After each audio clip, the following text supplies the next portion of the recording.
So this was one area where it was like, Claude is like having a very talented teammate. So if Claude is now writing 90% of all of the code in Anthropic, do you need less engineers? If 90% of all the code, when will it be 95% or 99%? Yeah. So, I think people can misinterpret it as, like Claude writing 90% of the code means we're firing 90% of the software engineers. But, if you're familiar with the principle of... Well, you have made some very aggressive comments around firing executives.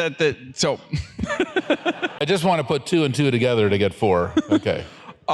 If you're... One thing I've learned in knowing you for so long is I have to come back and kind of like get that qualifying question again. Yes. Because you're going fast, so I'm trying to keep up with you, and it's amazing. But I want to just make sure I understand exactly what you're saying. Yes, absolutely. Let me take them one by one. So under comparative advantage, if Claude is writing 90% of the code, what that means usually is you need just as many software engineers. You might need more because they can then be more leveraged. They can focus on the 10% that's editing the code or writing the 10% that's the hardest or supervising a group of AI models. And so what happens is, you can just end up being 10 times more productive because the remaining 10% is now a complement to the AI system that's getting much better at what it's producing. So it's a rebalancing of the work, is what you're really saying.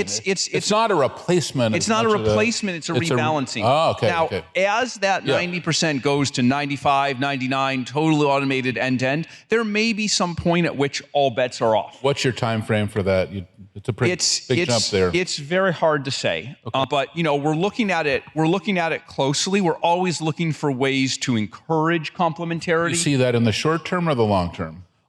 Is that a 5-year goal or a 1-year goal? I'm optimistic about a 10-year goal. I'm optimistic about complementarity in the short run.